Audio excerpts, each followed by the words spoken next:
know it's November 1st. I also don't want to get copyright striked, so I'll just sing you a quick holiday song.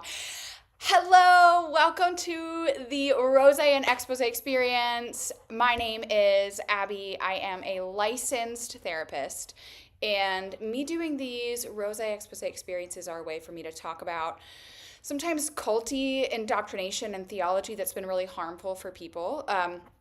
And even though I am a therapist, this is not therapy, and I am not your therapist, but I hope you have one. And I hope you love them, and I hope they're great for you. Okay, so welcome. I am on a little bit early because I just kind of want to talk about some stuff first before we dive into the actual content of the day. Let me just make sure all of my screens are situated here. I am getting used to streaming. So there's that. Okay, here's this up here. Yeah, I'm getting used to streaming, and it's a whole thing. It's a whole thing that many people do. But I am new to it, and it's a learning curve, my friends. It's a learning curve, but we are getting there, and we are failing forward. That's how I like to call it. Okay, let me pull up my notes here. Beautiful. So I have the chat here so I can see if anyone pops in and comments and talks. I always love when people are talking in the chat. It's super fun to hear your thoughts and opinions and your experiences.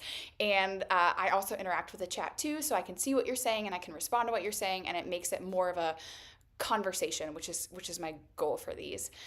Okay, so what I first wanted to talk to you about, because my emphasis is going to be a lot on this theologian, is I do want to talk about Peter Enns and Jared Byas, who are the founders of the Bible for Normal People. And even though I personally no longer self-identify as an evangelical Christian, there are a lot of fantastic books and a lot of ways that Pete and Jared interpret the Bible that I really can get beside. And so I own two of Pete's books and one of Jared Byas's, and I wanted to recommend them to you guys if you're interested in just having, like, if you are a Christian and you're watching this, or if you're someone who's walked away from the church and maybe you just need like a breath of fresh air of someone who has a different type of theology out there that's affirming and inclusive and a little more progressive. These are your people. They also have free classes that you can take. They're called Pay What You Can classes. So that's really cool, and I've taken a few of the classes, and basically, yeah, the sum of what I'm talking about today when it comes to the Christmas myths we've believed about the Christmas Jesus story, all of the information that I found was from the Bible for Normal People, the work of Pete Enns and Jared Byas. So they are who I'm referencing, and I couldn't reference them without also talking to you about their books that I really love. So the first one here, this is Pete's newest book. It's called Curveball: When Your Faith Takes Turns You Never Saw Coming, or How I Stumbled and Tripped My Way to Finding a Bigger God. This was actually really helpful for me as I was deconstructing and walking away from the faith and realizing that God and my perception of God was really evolving and becoming way bigger than what the Christian evangelical box taught me it should be. So this is a fantastic book for if you're in the middle of a faith crisis. Honestly, I highly recommend this book. And then Jared Byas wrote a book called Love Matters More: How Fighting to Be Right Keeps Us from Loving Like Jesus.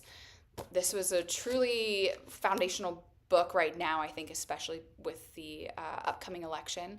So I think this is really, his like tagline here is a new vision for the Christian life, built not on being right, but on loving our neighbors.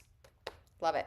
And then this is Pete Enns, one of Pete Enns' older books, and it's called The Sin of Certainty: Why God Desires Our Trust More Than Our Correct Beliefs.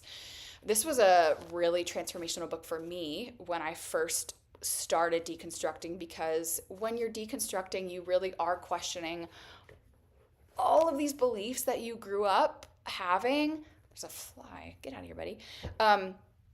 And you think that you have to have the right beliefs, and you think that you have have to have the right beliefs in order to get to heaven. And he just puts a totally different spin on this idea of like, hey, actually, God just wants you to trust him. You don't need to worry about making sure you believe the right thing. It doesn't really matter in the end if you believe the right thing.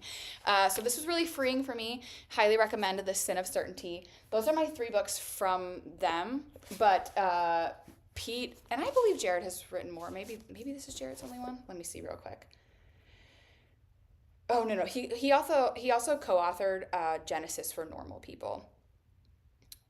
Very cool. But Pete Enns has written so many books. The Bible Tells Me So, Inspiration and Incarnation, The Evolution of Adam, and what else? How the Bible Actually Works. And they also have a podcast as well called The Bible for Normal People. Really great podcast. So if you are someone who is in the middle of trying to figure out what you believe, or even if you have walked away from the church and a lot of Christian beliefs like I have, I still highly recommend their books, and I recommend giving them a follow. It's just really refreshing to see people in the Christian space believing what they do, and it's really the work that they're doing is really beautiful. Okay, let's dive in. Today we are going to be talking about the Christian Christmas beliefs that we all have probably grown up believing, and how these beliefs are myths that we've been told are true. But before we dive in, I have to talk about real quick today's unofficial sponsor, Good Clean Wine. It is the only wine we keep stocked up in our household. It is the best wine. And if you're in your 30s, like I am, and drinking alcohol is just a hit or miss sometimes, Good Clean Wine is going to make sure that you don't have a hangover and you don't feel shitty after having a drink. I can't say enough good things about them. I actually feel good after drinking this wine. I don't feel crappy. I don't have headaches. Like, wine usually gives me pretty bad headaches. So I highly recommend them. This is their Good Clean Red, one of my favorites. But we also have our premier wine at our Friendsgiving. Yeah, you can't see it, but we have like a bunch of their bottles for Friendsgiving happening in 2 weeks. Okay, so had to just shout them out because I love them and that's what I'm drinking. So grab your favorite beverage of choice, alcoholic or non, and come hang out with me tonight and participate in the live stream if you want to. Feel free to ask questions, comments. I'm curious just to hear where people are at. But before we do dive in, I do have a question for all of you, and I would love to know I'd love to know your answer in the chat. What is a holiday tradition that your family does or has done that you really don't like? Like, it's either weird for you, you don't like it, you've decided not to do it anymore with your own family. And when I'm defining family here, so when I'm thinking about like going to spend holidays with the family, I'm thinking of like extended family, like my parents, maybe my siblings, my grandparents, my husband's parents and siblings, grandparents. But you have to remember too that your family can also be just you and your person, or you and your dog. That's still your family. So what holiday tradition have you and your extended family done that you really are not the biggest fan of? Let me know in the comments below. And then also let me know what holiday tradition you have started to incorporate that you really love. So I'm curious. Let me know. Let me know what your thoughts are. And let's get started. Let me pull up my notes real quick. Okay, so a little quick background on Pete Enns, who I'm going to be referencing a lot. That's who wrote all of these books that I just talked about. He is a biblical scholar. He often critiques traditional Christian teachings, especially around biblical interpretations and holidays like Christmas. One of his key concerns is the way that Christmas stories are often overly sentimentalized or taught as historical fact, rather than understood as a part of ancient storytelling and theological reflection. Pete argues that many Christian teachings about Christmas focus too much on literal interpretations, like the nativity story's details, which actually can distract from maybe like the deeper spiritual meaning. He emphasizes that the Christmas narratives in the Bible are meant to convey theological messages, not necessarily to provide precise historical accounts. Pete encourages people and believers of Jesus to move beyond rigid interpretations and to embrace the broader themes of hope, peace, and the mystery of God becoming human, which are central to, the Christian Christmas holiday's true significance. For Pete, the Bible is a complex ancient text that should be understood in its historical context, which is often ignored in modern Christian teachings. So that's just a little bit of background on Pete here. And additionally, he does often challenge the exclusive nature of some Christian teachings around salvation and the incarnation of Christ, really like urging people to be open to different understandings of faith that aren't contained to specific doctrinal systems, which that's one of my favorite things about the Bible for normal people, because this approach invites Christians to reconsider like how they celebrate and teach the meaning of Christmas within a broader, more inclusive framework. And that can be okay. I think we can feel really afraid of that when it falls outside of our bubble of understanding. But that's a part of evolving and developing, right? Like if we always stayed the same and our beliefs always stayed the same about something, then are we actually growing? Like, I think that there's just so much room for us to change our mind or to shift our thinking. And I think a lot of times in the Christian church that is so frowned upon, but I actually think it's a really healthy, natural part of human development. All right, we got this first one here, which isn't too radical, and I feel like people already know this, but this could be shocking for some. Jesus was not born on December 25th. So the idea that Jesus was born on December 25th doesn't have strong historical or biblical support. And there are several reasons why scholars believe that this date is unlikely. Let's dive into that. The first is the lack of biblical evidence for the date. So the Gospels of Matthew and Luke, which provide the only accounts of Jesus' birth, they do not specify a date or time of year. Early Christians also showed little interest in celebrating Jesus' birth, focusing more on his death and resurrection. At that time, Jesus' birth wasn't as significant as his death and resurrection. The specific day of December 25th was only formally established as the date for Christmas in the 4th century, likely for reasons unrelated to historical accuracy. So Christmas Day, December 25th, was not a thing at all in the life of Jesus. The second thing here, shepherds in the fields. So the Gospel of Luke mentions that shepherds were keeping watch over their flock by night, Luke 2:8, when Jesus was born, which suggests that the birth took place in a season when sheep would have been outside. In Judea, winters could be cold and rainy, so shepherds typically brought their flocks indoors from roughly November to March. This detail implies that Jesus' birth was more likely in a warmer season, like spring or autumn. Then we have the adoption of December 25th to align with pagan festivals. This is interesting.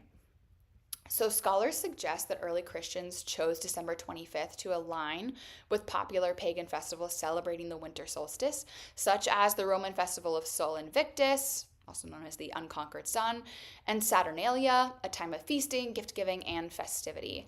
By adopting this date, the church could both ease the transition for converts, of course, right, and reframe the symbolism of the rebirth of the sun, literally the sun in the sky, as the birth of the Son of God. Some early Christian writers tried to calculate Jesus' birth date based on his death date, assuming a symbolic alignment.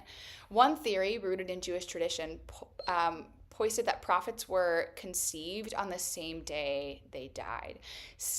Prophets were conceived on the same day they died. That's interesting. Since Jesus' death was believed to have occurred around March 25th, some theorize that his conception also took place on that date, placing his birth 9 months later on December 25th. However, these calculations were symbolic rather than historical and reflected theological beliefs rather than documented history. That feels like such a far-fetched jump. Like, you really got to go through hoops for that one to make that connection. Some historians and astronomers have tried to link Jesus' birth to possible celestial events, like a conjunction of Jupiter and Saturn around 7 to 6 BCE, which could have been interpreted as the Star of Bethlehem. If this event marked Jesus' birth, it would place it closer to spring or autumn rather than December. Early Christians didn't universally observe December 25th as Jesus' birthday. Some Eastern Christian traditions celebrated his birth on January 6th, now celebrated as Epiphany. And other dates were considered in the early centuries of Christianity. The lack of consensus points to the fact that the specific date was not preserved in Christian tradition and was more influenced by theological and cultural adaptation than historical certainty.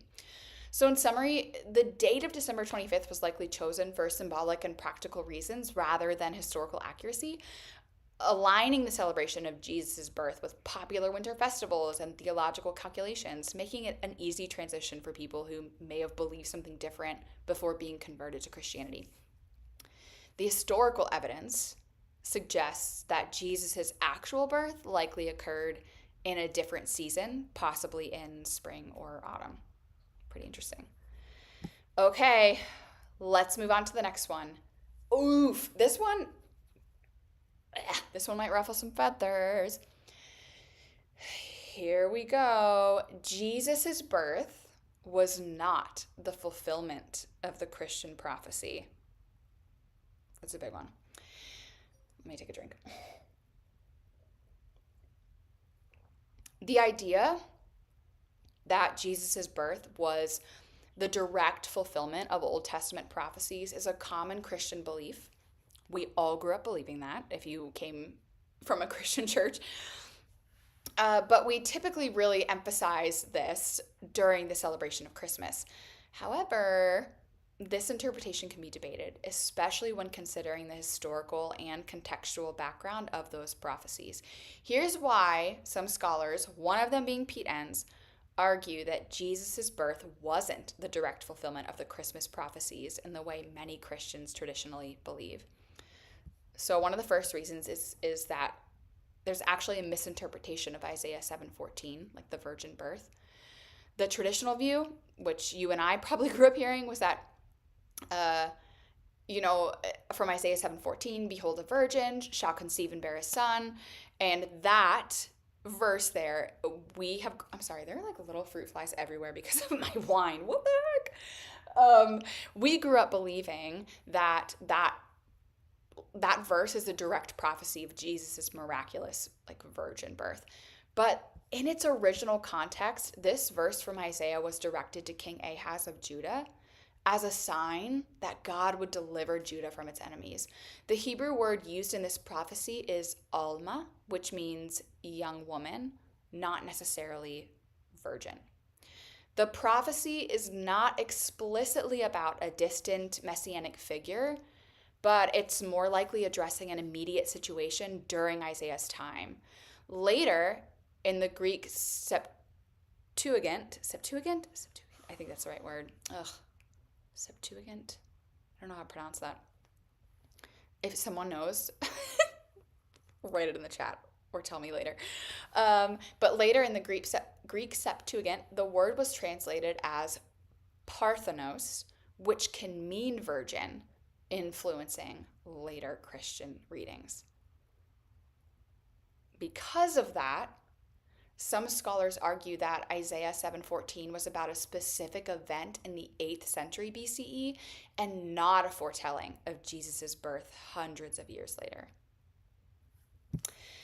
Another reason why they believe that why Jesus' birth was not the fulfillment of the Christian prophecy is because, like, the writers of the Gospels, especially Matthew, frequently reference Old Testament prophecies as fulfilled in the life of Jesus. However, many of these Old Testament texts were not originally written as messianic prophecies, but the gospel authors, Matthew, Mark, Luke, John, applied them to Jesus to convey theological meaning. For example, Matthew applies Hosea 11:1, the verse, "Out of Egypt I have called my son," to Jesus' return from Egypt, but in its original context, Hosea was referring to the nation of Israel, not a messianic figure. This shows how New Testament writers often reinterpreted Hebrew scriptures to fit their understanding of Jesus' role, which makes sense. I get it. We still do that today. We still misinterpret to fit this idea and image that we have of Jesus today. It's so common. And then another reason is that many Jews during the Second Temple period expected a warrior Messiah who would lead Israel to political and military victory over its enemies, particularly the Roman Empire. Prophecies from books like Isaiah, Jeremiah, and Micah were often interpreted as predicting a triumphant kingly Messiah who would restore Israel's sovereignty. However, Jesus' life and mission, particularly his humble birth, his eventual crucifixion, it didn't align with these expectations of a conquering, warlike Messiah. This disconnect led to disputes among early Jews and Christians about whether Jesus truly fulfilled messianic prophecies, as his mission was more spiritual than political. The next reason why Jesus' birth was not the fulfillment of the Christian prophecy is that the prophecies were not always about a future Messiah. So many Old Testament prophecies Christians tend to associate with Christmas weren't originally about a distant Messiah at all.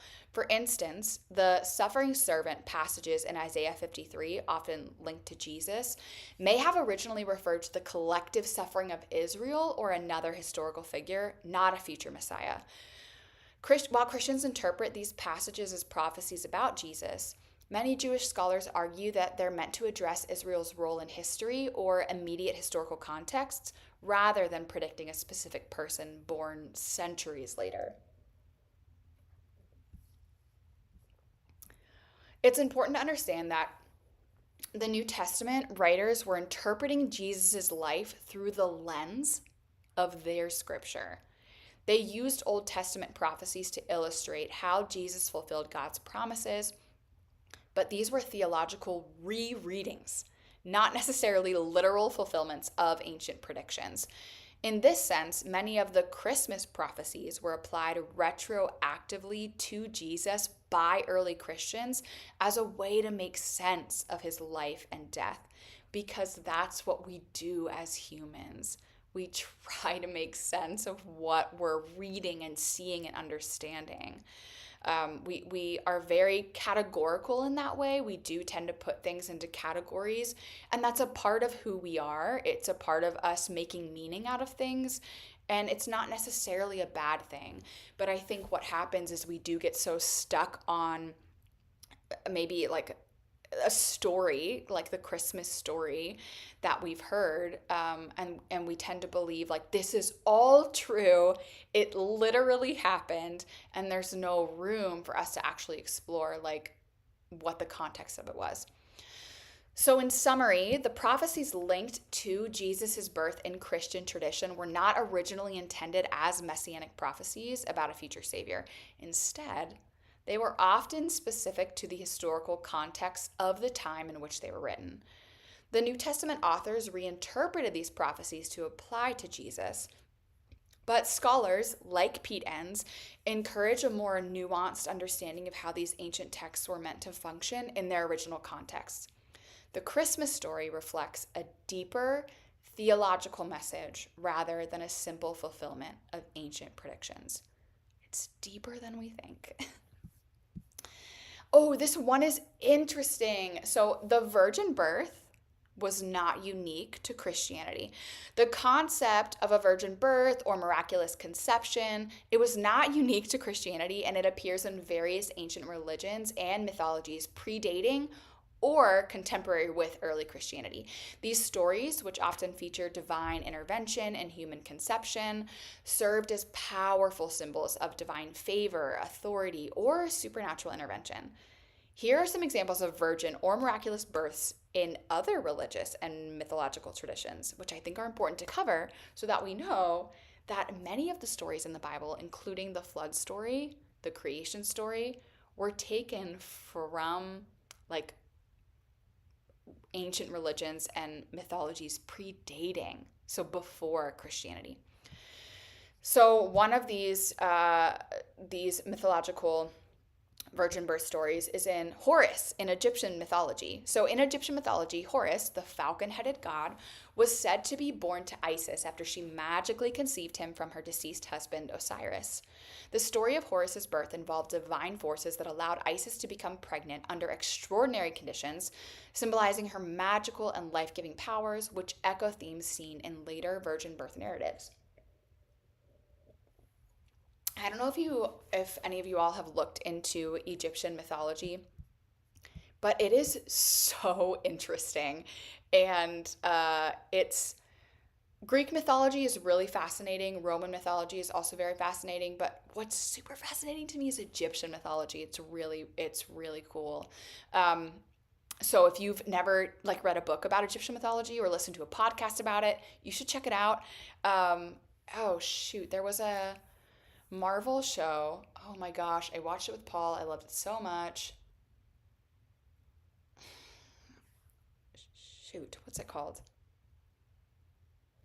Okay, I have to Google this or it's going to drive me nuts. Hold on. Oh wait, I can do that on my phone. Okay, hold on. Marvel show, Egyptian. All of you are probably like, we know what it is. Moon Knight. There we go. Moon Knight. Yes. So Moon Knight is a great show on Disney Plus. It was so good. And it focuses a lot on the storyline is basically Egyptian mythology. So super cool. Anyway, check out Moon Knight. Really, really great show. And then we have Dionysus in Greek mythology. So Dionysus, the Greek god of wine and revelry, was born from Zeus and the mortal woman Semele. Semele? Let me know. While this conception is not traditionally a virgin birth, Dionysus' birth story reflects themes of divine human interaction where mortal women bear divine offspring. Additionally, Dionysus was also twice born, symbolizing his unique divine status and rebirth, adding a layer of miraculous birth similar to that in the Christian narrative. And then we have Mithras in Persian religion. So Mithras, a god worshipped in the Roman Empire with Persian roots, was said to have been born miraculously from a rock or stone, fully grown, which symbolized his divinity and self-sufficiency. The Mithraic traditions bear similarities to early Christianity in other respects, such as the birth around the winter solstice, making Mithras's birth story significant within a religious framework outside of Judaism and Christianity. Then we have Buddha and Buddhism. In Buddhist traditions, Queen Maya, the mother of Siddhartha Gautama, the Buddha, conceived him after a dream where a white elephant entered her side. This conception was considered miraculous, symbolizing purity and divine blessing rather than an ordinary biological event.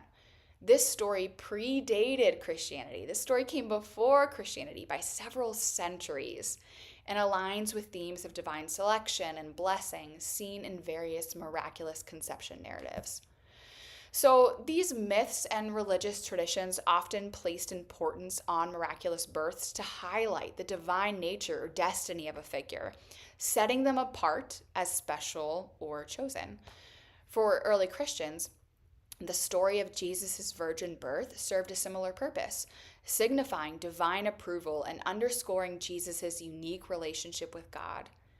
In a cultural and historical context where miraculous births were symbols of divine intervention, the early Christian narrative of Jesus' birth would have resonated with contemporary audiences familiar with such themes. It was so common for people of this time to hear stories about miraculous divine births that didn't biologically or scientifically make sense. To them, this like divine birth story was like, oh, of course, right? Like that they've heard all of these stories before from previous mythologies and religions and stories passed down to them. So the virgin birth of Jesus made sense in that contextual historical time. Okay, this next one is pretty interesting. This next one here, this next Christian myth that I'm going to bust is that we actually don't know how many magi visited baby Jesus or when they visited him. So, let me take a drink. So, the traditional Christmas nativity scene commonly depicts, three wise men, we see it all the time, visiting Jesus at his birth, often alongside the shepherds and animals in a stable.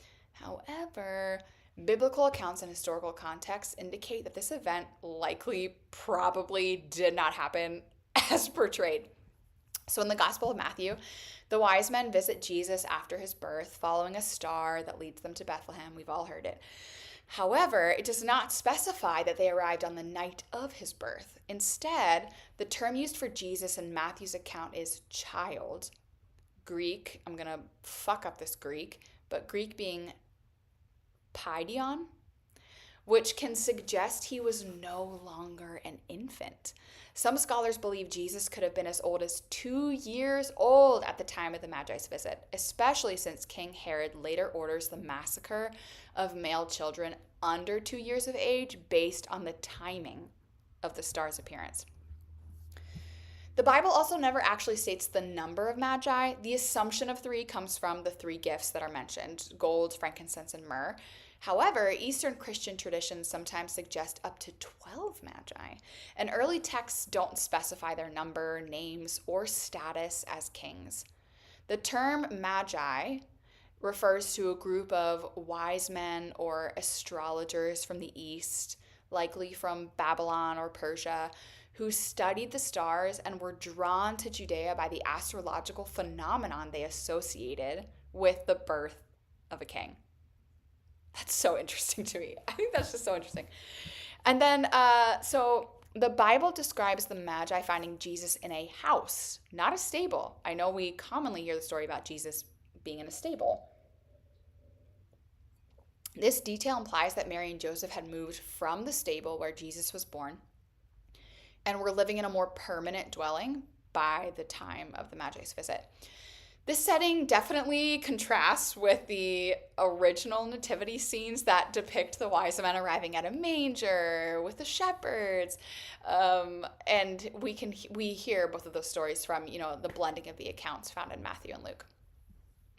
The Magi story in Matthew was likely intended to convey theological messages rather than serve as a historical account.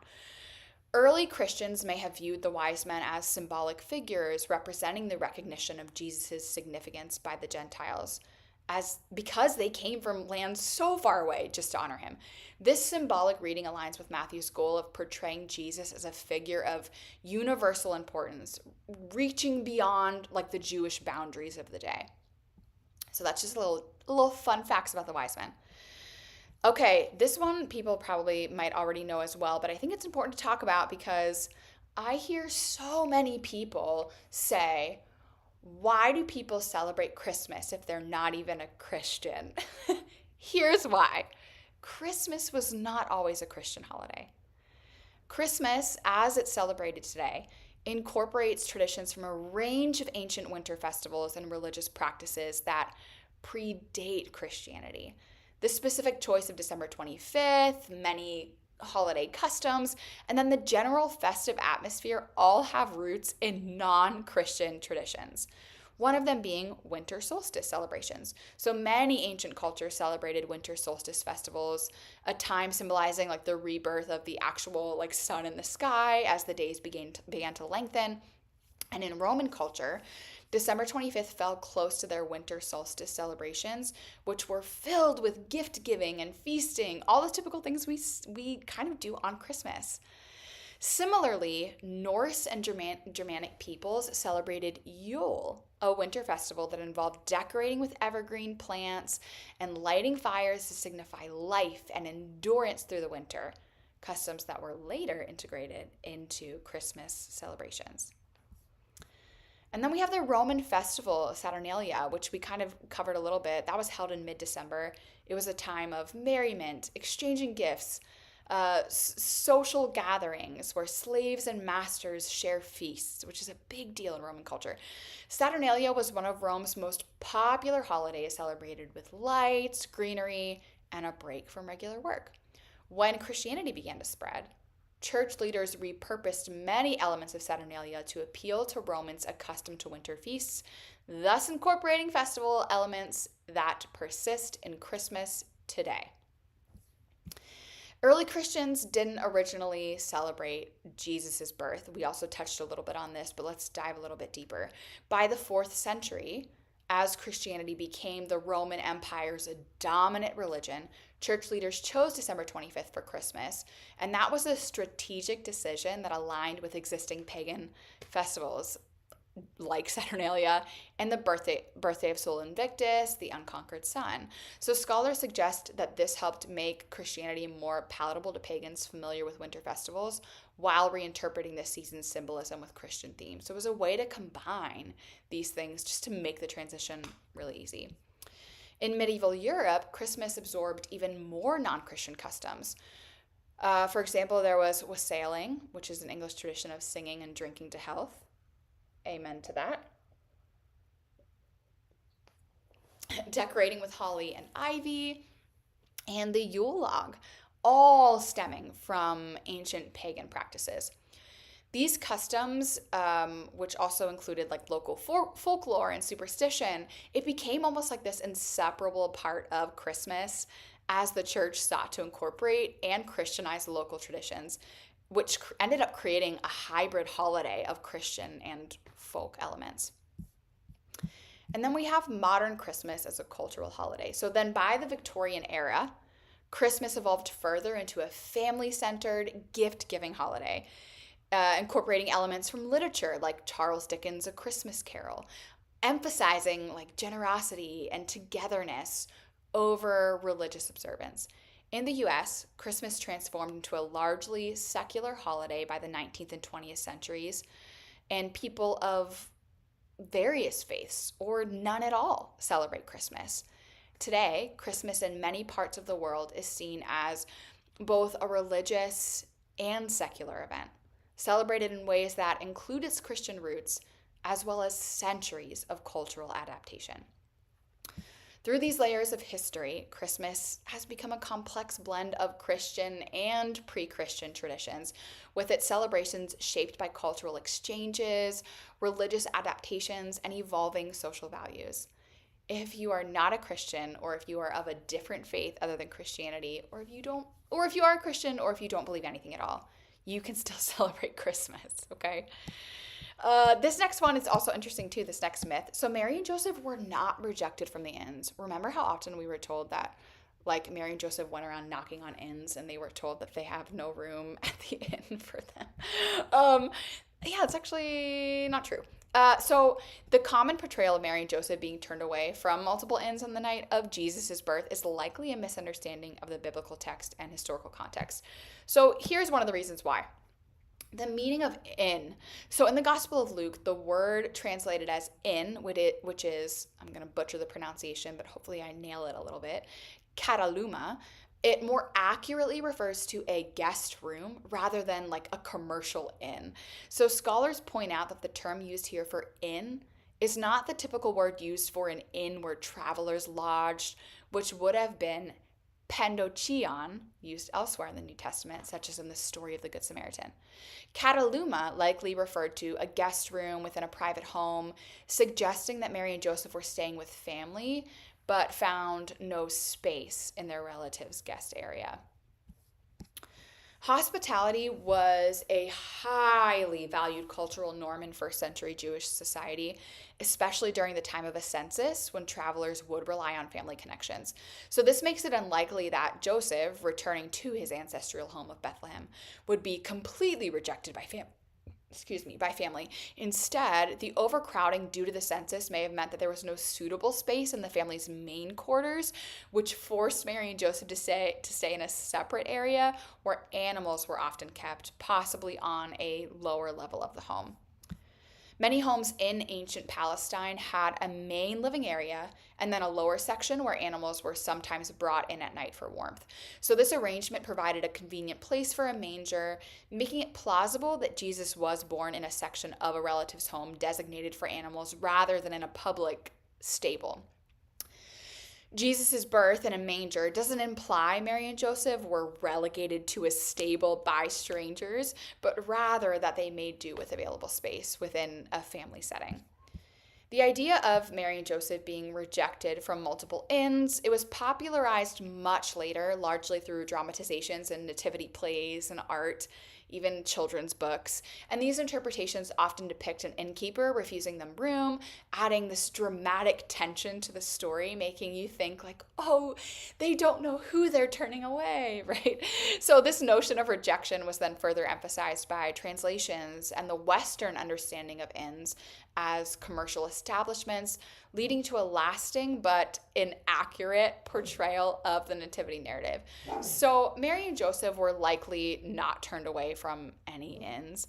Instead, it's most historically accurate that they did stay with family in Bethlehem, where space constraints meant that Mary had to give birth in a section of the home where a manger was accessible rather than in a designated guest room.